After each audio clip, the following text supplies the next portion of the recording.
Halo warga sipil sekalian dimanapun kalian berada, bagaimana kabarnya? Semoga sehat selalu. Hari ini kalian berada di sisi lain, di mana kita akan mengungkap fakta-fakta menarik secara eksplisit dan faktual. Bagaimana kelanjutannya?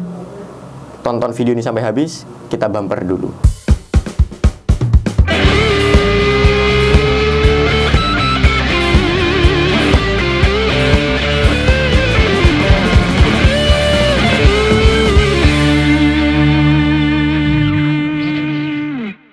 Saya Nasa, hari ini kita ditemani oleh narasumber hebat, yaitu please welcome Livia Ramadhani Putri. Halo, selamat malam teman-teman semua. Halo Livia. Halo Mas Nasa. Sehat? Alhamdulillah sehat. Alhamdulillah sehat. Hari ini Livia ini menjadi narasumber pertama sisi lain begitu ya. Tentunya kenapa saya mengundang perempuan di sini begitu? Karena hari ini, akhir-akhir ini sering terjadi kasus-kasus yang melibatkan perempuan, kan kira-kira begitu. Betul, sepakat. Di mana kasus-kasus yang lagi viral hari ini yaitu kasus pelecehan seksual yang ada di Jombang begitu kan, di pondok pesantren. Nah, namun sebelum kita membahas lebih jauh, saya ingin lebih dekat begitu kan dengan Livia Ramadhani Putri ini. Kira-kira siapa sih Livia Ramadhani Putri ini, warga sipil sekalian? Oke, Livia hari ini sibuknya ngapain sih? Sibuk biasa ya Mas ya, kayak remaja-remaja pada umumnya gitu. Iya. Mencari kesibukan biar nggak dikira nganggur. Apa nih aktivitas sehari-hari begitu? Iya, kuliah, kemudian organisasi, kumpul sama teman-teman, kumpul sama keluarga, terus diundang podcast ke sini. Oh gitu. Oh, umum sekali ya aktivitasnya ya, umum sekali. Terus nggak lupa juga sering mantau nih di sosmed ada lagi rame apa nih. Iya. Oh berarti Livia tahu ya kasus itu ya? Rame banget tahu. Mungkin ini nanti bisa ditampilkan kasusnya begitu ya. Kasusnya bisa ditampilkan di di layar begitu. Apa saja begitu. Nah, ketika Livia melihat kasus tersebut begitu, apa yang menjadi tanggapan Livia selaku perempuan nih begitu kan? Turut prihatin ya Mas, karena apalagi kasus ini terjadinya di pondok pesantren, yang dimana notabene itu adalah tempat aman buat apalagi kita ya, perempuan maupun laki-laki untuk kita menimba ilmu gitu. Dan di pesantren juga kan kita diajarin kan, tidak hanya pendidikan formal, tapi juga non formal kita, seperti bagaimana kita beradab, terus bagaimana akhlak kita gitu, bagaimana tanggung jawab kita kepada Allah Subhanahu Wa Taala gitu. Nah, kasus ini sangat menggeparkan semua orang ya, kita rasa ya. Mungkin pemirsa juga di rumah merasa kalau ini sangat memprihatinkan, apalagi terjadinya di kota yang dimana dikenal sebagai kota santri. Iya, Jombang kota santri. Iya, benar-benar kredibilitasnya untuk kita menimba ilmu, apalagi spiritual itu sangat bagus ya. Nah itu sangat diprihatinkan. Dan juga kemarin sempat aku lihat beberapa dari para aktivis perempuan, terutamanya dari dinas juga, mereka sudah mengkaji kenapa sebenarnya di pesantren itu banyak banget kasus kekerasan seksual. Kemarin data terakhir dari dinas pemberdayaan perempuan bahwa memang di pesantren akhir-akhir ini tuh sangat meningkat Mas untuk kasus kekerasan seksual. Setelah dikaji ternyata ada beberapa faktor. Ini aku rangkum. Yang pertama, karena di pesantren itu kita diajarkan untuk beradab terhadap orang yang lebih tua kepada kita. Nah ini digunakan sebagai penyalahgunaan wewenang gitu. Nah terus yang kedua, dari pengasuh kemudian dari oknum ini, dia menggunakan privilege-nya gitu. Dan juga dia menggunakan embel-embel ini adalah ajaran. Nah dia menggunakan embel-embel kamu harus nurut sama kita gitu. Kalau pengen dapat barokahnya kan harus nurut gitu kan. Nah itu digunakan sebagai alasan oknum tersebut untuk melakukan kekerasan seksual ataupun pelecehan itu. Dan juga sangat disayangkan sekali ya Mas, karena seharusnya tuh dari dulu ya kasus ini tuh jadi speak up gitu, karena sebenarnya dari dulu tuh banyak sekali korban-korban, tapi aku mengucapkan salut banget sama teman-teman yang menjadi korban kekerasan atau pelecehan seksual yang udah berani speak up Mas. Nah kenapa ini rame? Karena banyak korban yang mau kan. Sebenarnya dari dulu tuh kalau kita korek-korek lagi kasus dari 2000, 2001, 2008, 2010 itu banyak banget. Nah kenapa sekarang booming? Karena korban ini udah berani untuk melaporkan gitu. apa karena undang-undang TPKS sudah disahkan begitu ya, sehingga perempuan-perempuan ini lebih berani karena punya payung hukum kan kira-kira begitu? Benar, sepertinya iya ya Mas ya. Tapi kalau kita lihat lagi dari undang-undang RUU TPKS ini, agak kita sebagai aktivis agak agak sedih karena seharusnya di poin RUU TPKS itu kan ada 9. Nah, ternyata itu dipangkas jadi 4 poin gitu. Tapi kita juga bersyukur karena adanya undang-undang ini, karena di undang-undang ini mereka konsen terhadap korban, penanganan korban, dan juga terhadap hukuman kepada si oknum itu tadi. Iya, iya. Itu juga sedikit membantu. Tapi Livia pernah mondok sebelumnya? Pondok Ramadan sih. Tapi kan ya seenggaknya kan kalau pondok Ramadan kan pernah mondok kan Iya, ya, pernah merasakan di pondok. Gimana gitu? Mondok Ramadan biasanya 3 hari, 1 minggu gitu. 1 bulan gitu. Gimana itu? Sebenarnya menyenangkan ya Mas ya, kalau kita cuman sebentar. Iya. Di sana juga kita diajarkan banyak banget itu lagi tadi, bagaimana cara kita mendekatkan diri sama Tuhan ya. Dan menurut aku ya di pondok itu benar-benar ketat banget ya Mas. Maksudnya kayak dibeda-bedakan gitu loh antara laki-laki dan perempuan gitu kan. Nah, cuman kan itu tadi nggak semuanya dari guru, kemudian dari pengasuhnya itu perempuan. Jadi kan ada juga yang laki-laki gitu. Yeah. Gitu. Itu di pondok menurut aku pendidikan yang kita dapatkan juga luar biasa sih sebenarnya, seharusnya ya. Harusnya, terlepas dari itu. iya, harusnya kasus-kasus seperti ini tidak terjadi ya. Nah itu sangat prihatin sekali ya. Iya, iya, iya, iya, iya. Nah, apa yang mungkin bisa dilakukan nih kita selaku kaula muda, para remaja begitu Warga dan pemuda ya, warga sipil lah ya. Dalam mengantisipasi agar tidak ada lagi kasus-kasus yang serupa. Karena menurut data ada 1411 per 2022 di Februari kan, kasus pelecehan seksual. Tapi yang terungkap hanya 1, 2, 3, 4 begitu. Nah, padahal di Jombang itu konon katanya kasusnya sudah 2018 dan baru terekspos 2022. Itu masih di Jombang. Nah, itu bagaimana itu? Jadi sebenarnya kalau kita tarik lagi ya Mas benangnya, kenapa baru terkuak gitu kan? Karena masih ada cancel culture dari masyarakat kita gitu. Mereka menganggap, apalagi notabene pondok ya, mereka yang nggak terlalu tahu dunia luar gitu, mereka masih menganggap ketika dia menjadi korban dan dia melaporkan, nama baiknya dia gitu kan, beban moral sebagai seorang perempuan dicap sebagai, oh kamu sudah nggak perawan gitu, maksudnya kayak kamu sudah nggak, ya kamu sudah dilecehkan gitu. Nah itu dia masih punya beban merasa di masyarakat tuh dia malu gitu, akhirnya nggak berani untuk speak up gitu loh tentang itu. Kemudian juga mereka masih bingung ya, alur hukumnya tuh misalnya ketika kita menjadi korban pelecehan seksual, kita tuh lapornya kemana? Nah, teman-teman kan banyak yang bingung tentang itu kan. Nah, itu seharusnya edukasi dari masyarakat, dari kita, orang-orang yang mengetahui itu harus lebih gencar lagi gitu. Jadi udah diarahkan sebenarnya kalau ketika kita menjadi korban, itu kita pertama harus lapor ke siapa, terus kemudian apa yang harus kita lakukan gitu. Kemudian siapa yang harus kita datangi pertama untuk kita mintai tolong terhadap hal itu gitu. Sebenarnya itu sih. Iya. Perlu nggak sih pengawasan ataupun ada produk hukum yang mengatur tentang pondok pesantren sendiri begitu kan? Nah ini menarik ya. Kemarin aku sempat baca juga kan. Itu seharusnya ada. Nah kemarin kan perguruan tinggi juga ramai kan. Nah akhirnya keluarlah Permendikbud untuk mengatur itu sampai punya satgas di kampus. Seharusnya pondok pesantren juga punya hal itu gitu loh. Jadi ada payung hukum yang konsen tentang hal itu gitu, yang mengatur tentang keamanan dari santri, kemudian perilaku dari pengurus, dari guru-gurunya bagaimana gitu. Kan kalau misalnya ngomongin RUU TPKS dan lain sebagainya kan itu adalah tahap yang panjang gitu. Aku tuh pernah ya, Livia ya, dengar pas nongkrong gitu ya, terus kita diskusi gitu persoalan kekerasan seksual gitu. Ada di salah satu wilayah lah ya, yang jelas di kota kita sendiri gitu. Pada waktu tahun 2017-an kalau nggak salah, ada seorang santri pertama, kita katakanlah santri A dan santri B begitu. Si santri A ini sudah mondok 3 tahun.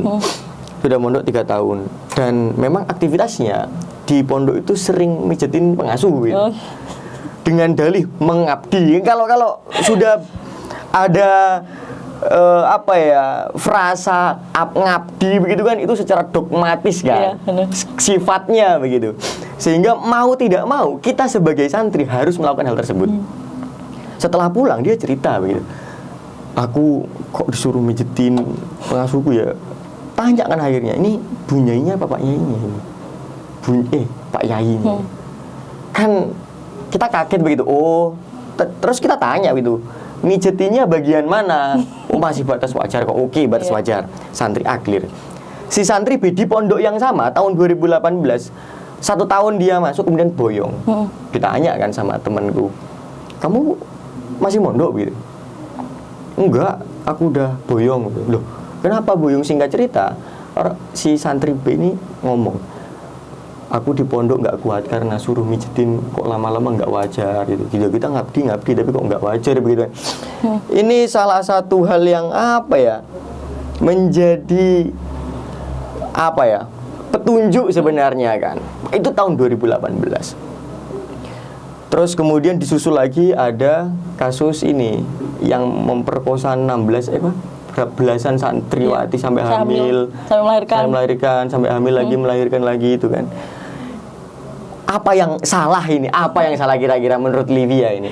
Apakah kita perlu membentuk sebuah satgas pelecehan seksual di wilayah pesantren begitu kan?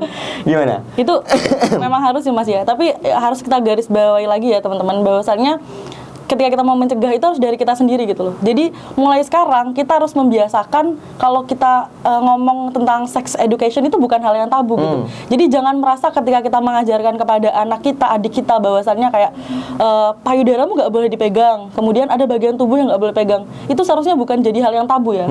Karena itu adalah benteng pertama kita untuk ngajarin kalau misalnya ada bagian tubuh yang nggak boleh disentuh sama orang lain gitu. Dan tadi kan sebenarnya kalau misalnya kita seorang santri ya, ada seorang kiai tadi Mas ya, seharusnya kan di sana sudah ada tahu ya batasan ketika laki-laki dan perempuan yang bukan mahram itu tidak boleh bersentuhan gitu kan. Apalagi sampai memijat itu kan udah salah gitu kan. Seharusnya itu yang kita tanamkan gitu. Tapi sebelum itu kita harus juga berani kan. Tapi harapannya semua orang tua, semua dinas, semua teman-teman aktivis dimanapun itu berada, kita harus itu dulu edukasi. Jadi mulai gencar turun ke pesantren-pesantren, kita ngajarin tentang sex education gitu. Bagaimana cara kita menolak apa yang nggak boleh dilakukan laki-laki kepada kita gitu. Bagaimana cara kita melawan ketika kita mau diperkosa seperti itu. Nah itu seharusnya mulai dihilangkan ya. Kultur yang kita membahas tentang seksual itu tabu itu harus dihilangkan gitu. Iya, seksual menjadi tabu karena mungkin budaya kita kan kira-kira. Merasa itu canggung kan. Iya. Tititmu gitu kan. Itu, jadi aku sepakat ya bahwa sebutan titit itu kan multi tafsir begitu. Titit yang mana ini kan kira begitu. Anus kah? Begitu kan. Apa klitoris ya atau payudara kah? Nah hal itu harus disampaikan ya walaupun bahasanya ilmiah lah ya, bukan bahasa ilmiah, emang bahasa secara KBBI kan begitu ya. Nah itu harus mungkin dipahamkan kata kamu tadi. Aku sepakat tentang hal itu. Nah lebih jauh lagi, kamu pernah mendapatkan pelecehan seksual? Kalau secara verbal nggak pernah ya Mas ya. Mungkin kayak catcalling, terus kayak ada yang tiba-tiba DM padahal nggak kenal, terus kayak minta VCS gitu. Itu pernah 2000 berapa ya? 2020 aku awal kuliah itu. VCS kuy. Itu nggak kenal siapa ya, tiba-tiba di IG itu ngirim kayak gitu loh. Ini siapa gitu, langsung aku blokir, langsung aku kayak ya udah gitu. Ya udah gitu. Cuman itu kan ada rasa ketidaknyamanan di situ gitu. Nah, padahal itu kan aku juga tidak menyebar, maksudnya kayak tidak memperlihatkan sesuatu yang menarik gitu kan. Terus itu agak apa ya, awal kan agak takut gitu, agak ini sampai nggak main sosmed gitu. Cuman ya udah nggak apa-apa sih, cuman kayak nggak kenal udah aku blokir juga lagi kan. Secara fisik nggak pernah. Nggak pernah. Ya, alhamdulillah ya. Alhamdulillah. Nah, yang aku khawatirkan adalah pasca mendapatkan pelecehan seksual baik secara verbal maupun non verbal, pasca itu recovery-nya bagaimana?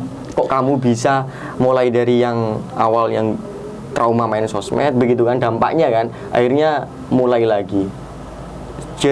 Apa ya, menurutku bukan hanya kamu ya, mungkin untuk warga sipil begitu ya yang mendapatkan pelecehan seksual ataupun korban yang tadi diberitakan begitu, apa yang harusnya dilakukan oleh pihak-pihak terkait begitu, mulai dari orang tua sampai pada jajaran kepemerintahan, apa yang dilakukan untuk recovery ini tadi?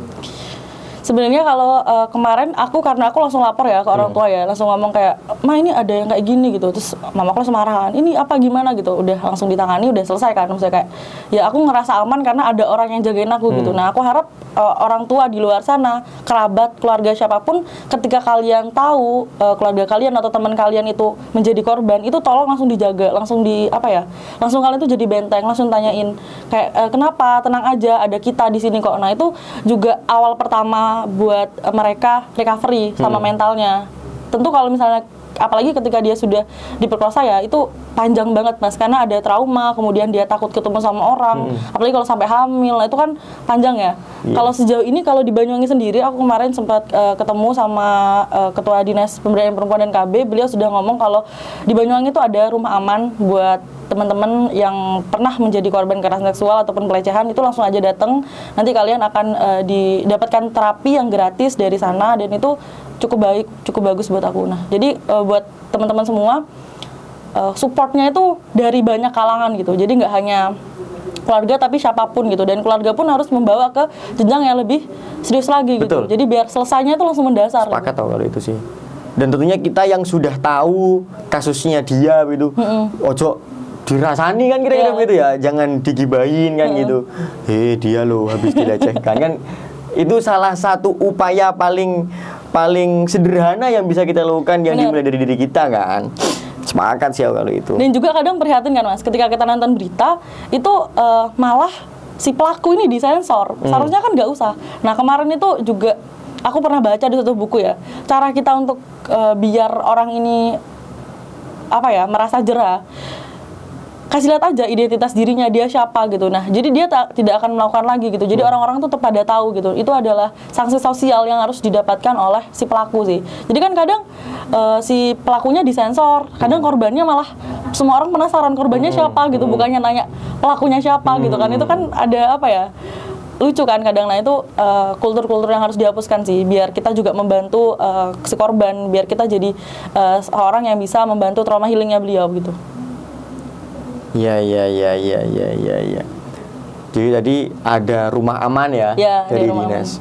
Kalau dipungut biaya bagaimana? Kayaknya sih enggak ya Mas. Soalnya kemarin juga aku waktu main-main ke sana itu enggak gratis. Enggak ya, gratis. Nanti langsung hubungin aja. Ya, siapa yang bisa dihubungin? Langsung aja datang ke dinas pemberdayaan perempuan. Ada kontak persnya, itu ada media sosialnya? Aku lupa namanya apa, ada kok di media sosialnya. Langsung aja teman-teman cek. Ya nanti biar ditampilin sama editor saya ya. Livia, ya Mas, apa yang ingin Livia sampaikan nih kepada warga sipil sekalian dan juga wakil rakyat kita atau orang-orang yang menjadi korban dan sebagainya di luaran sana? Pertama, mengucapin terima kasih ya buat teman-teman penyintas kekerasan seksual yang udah berani melaporkan kasus ini, yang sudah berani untuk menjadi role model buat teman-teman di sana untuk semangat, untuk mereka juga mau melaporkan itu. Dan juga harapannya kepada seluruh masyarakat ya, terutama para perempuan yang ada di Indonesia, yang ada di Banyuwangi, untuk bisa memberikan support kepada para penyintas dan juga menjadi sebagai tolak ukur, memberikan edukasi kepada adik-adik dan teman-teman kita. Dan juga untuk para orang tua untuk terus memberikan support kepada anak-anaknya, memberikan edukasi yang baik agar kekerasan seksual di Indonesia ini semakin menurun. Dan juga kepada para aparatur sipil pemerintahan untuk terus mengawal kasus ini agar kasus-kasus kekerasan seksual ini tidak ada lagi di Indonesia, agar menurun dan tetap melakukan pengawalan terhadap nantinya ketika ada kekerasan seksual. Berarti bukan hanya regulasinya yang dibuat, tapi juga tahap pelaksanaan dan implementasi yang harus dikawal kan, kira begitu ya? Sampai tuntas dari mencari barang bukti dan lain sebagainya pokoknya. Siap. Oke. Kira-kira begitu warga sipil sekalian. Jangan lupa tetap saksikan sisi lain, karena selanjutnya kita akan ada video-video menarik lainnya begitu kan. Kita akan mengungkap peristiwa-peristiwa menarik secara aktual dan faktual begitu, yang kita akan bahas secara eksplisit dan mendalam. Terima kasih Livia telah berkenan hadir di studio sisi lain begitu kan. Semoga tidak kapok ya. Tentunya kalau besok-besok kita akan undang-undang lagi kok. Kita akan undang Livia lagi. Tentunya dengan topik-topik menarik lainnya. Siap. Ya, terima kasih. Saya Nasa, mewakili kru yang bertugas mengucapkan terima kasih dan jangan lupa subscribe, like, ya yang lainnya lah pokoknya seperti pada umumnya lah. Terima kasih. Kurang lebihnya mohon maaf. Sampai jumpa di video selanjutnya. Terima kasih Livia. Siap. Terima kasih. Ya.